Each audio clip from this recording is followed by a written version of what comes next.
Ler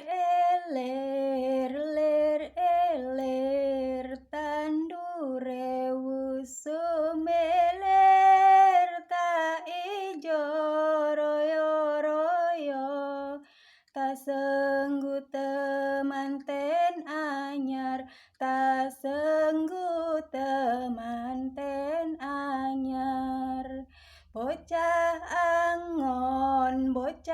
angon penek no blimbing kue lunyu penek no kanggo mbasu dodotiro kanggo mbasu dodotiro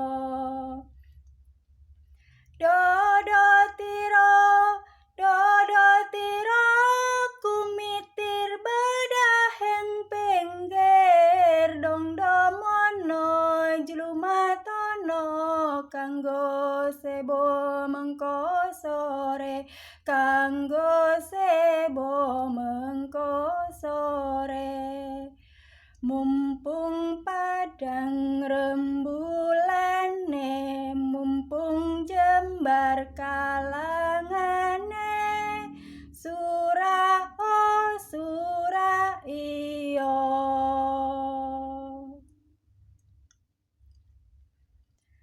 Assalamualaikum warahmatullahi ta'ala wabarakatuh. Dengan channel Tukang Kebun dan Kucing yang setia di sini, alhamdulillah wa syukurillah kita bisa berjumpa kembali di sini. Dan pada kesempatan kali ini saya masih ingin membahas tema mengenai budak angon atau Satrio Piningit.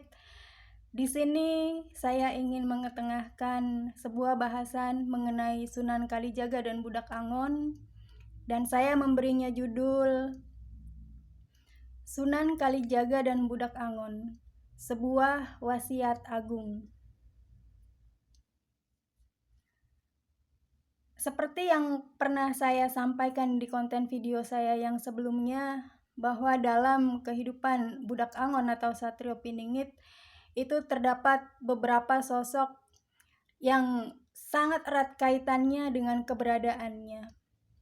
Baik itu sosok-sosok yang minor maupun sosok-sosok yang mayor, dalam artian sosok yang sangat menonjol peranan dan keberadaannya bagi kisah mengenai budak angon atau Satrio Piningit ini, dan juga sosok yang tidak begitu menonjol keberadaannya atau bisa dibilang peranannya di dunia pencarian sosok budak angon atau Satrio Piningit ini, tetapi tetap keberadaannya itu adalah sesuatu yang sangat penting dan tidak bisa dipisahkan dari yang namanya kisah budak angon atau Satrio Piningit. Dan beliau Sunan Kalijaga adalah salah satunya. Mengapa sosok Sunan Kalijaga ini juga menjadi sosok yang berpengaruh dan memiliki kaitan dengan budak angon atau Satrio Piningit? Mari saya ceritakan. Pada masa itu, ketika Majapahit akan mengalami masa keruntuhan karena diserang oleh Demak, dan semasa dengan kisah beliau Prabu Siliwangi mundur dari kejaran orang-orang yang mengejarnya,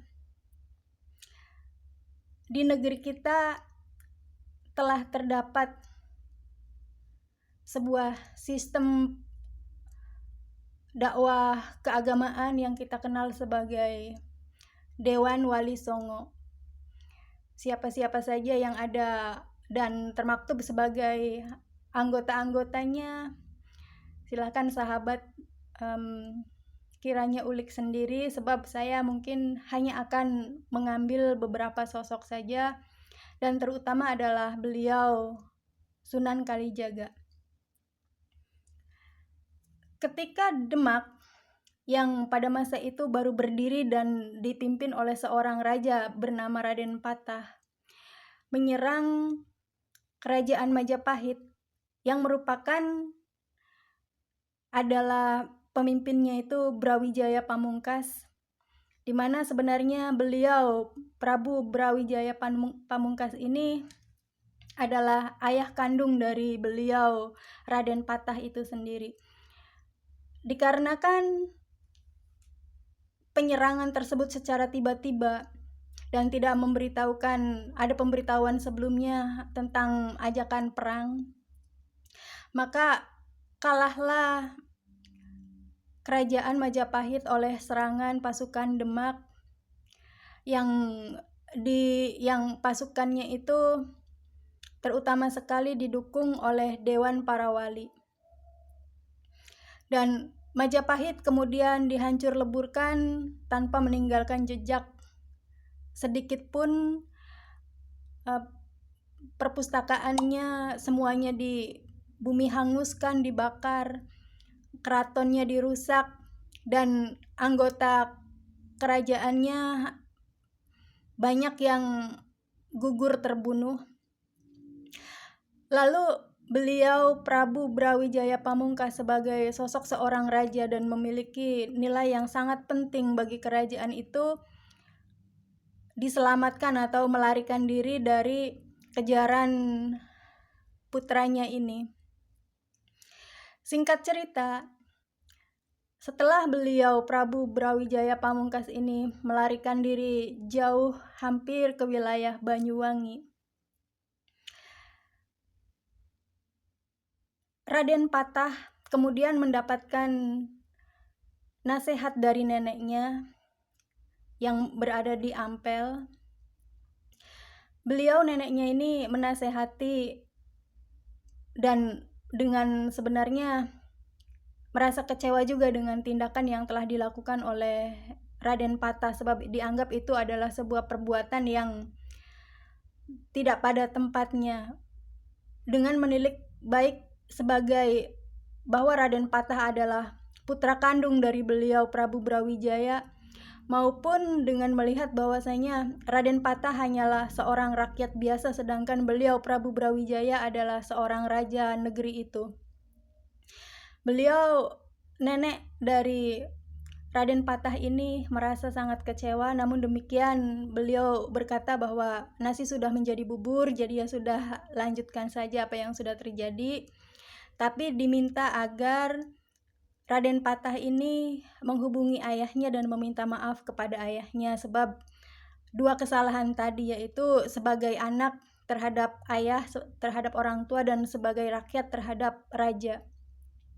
Maka diutuslah sosok Sunan Kalijaga ini untuk menemui beliau Prabu Brawijaya Pamungkas dan menyampaikan permohonan maaf dari Raden Patah.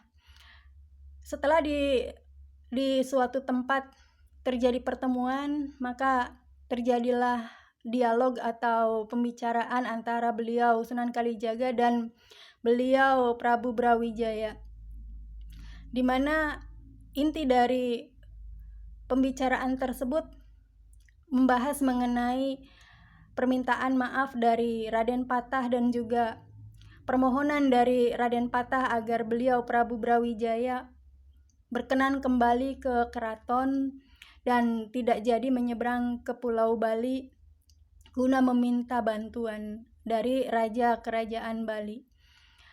Hingga akhirnya di ujung kisah itu, setelah terjadi percakapan yang cukup panjang antara beliau Sunan Kalijaga dengan beliau Prabu Brawijaya, akhirnya beliau Prabu Brawijaya malah berkenan untuk memeluk Islam, berpindah agama dari yang tadinya menurut sejarah itu agama beliau adalah Hindu, kemudian berpindah agama menjadi seorang Muslim.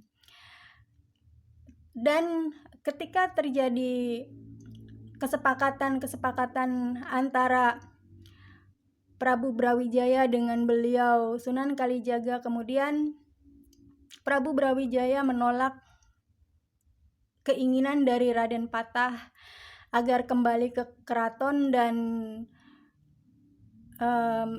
melanjutkan kekuasaannya.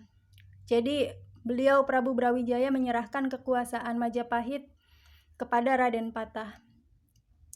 Dan beliau Prabu Brawijaya mewasiatkan kepada Sunan Kalijaga agar memelihara atau menjadi pamomong bagi keturunannya kelak, dan itu harus dimomong hingga akhir zaman, terutama adalah yang kemudian sampai kepada sosok Budak Angon atau Satrio Piningit. Di dalam salah satu serat kita bisa menemukan kata-kata begini: putra kinasih ingkang jumeneng ing Gunung Lawu. Nah, dari kata-kata yang demikian itu, yang dimaksud ingkang jumeneng ing Gunung Lawu itu sebenarnya adalah beliau Prabu Brawijaya Pamungkas ini. Sedangkan sosok dari Budak Angon atau Satrio Piningit sendiri bukanlah bertempat tinggal di wilayah Gunung Lawu, akan tetapi hanya turunnya saja. Dunungane itu artinya keturunannya atau tempat tinggal leluhurnya yang ada di Gunung Lawu, dan Gunung Lawu itu mengacu kepada beliau Prabu Brawijaya Pamungkas, yang kemudian dikisahkan bahwa setelah beliau meninggal dunia, beliau wafat, beliau mangkat, beliau dimakamkan di sekitaran wilayah tersebut. Dan wasiat agung dari beliau Prabu Brawijaya Pamungkas ini insya Allah akan berlanjut ke kisah mengenai perjalanan hidup Budak Angon atau Satrio Piningit dari mulai kecil hingga dewasa, hingga akhirnya kembali ke tempat keberadaannya setelah beliau ini melanglang buana. Demikian dari saya, terima kasih atas segala perhatiannya. Wabillahi taufik wal hidayah. Wassalamualaikum warahmatullahi taala wabarakatuh.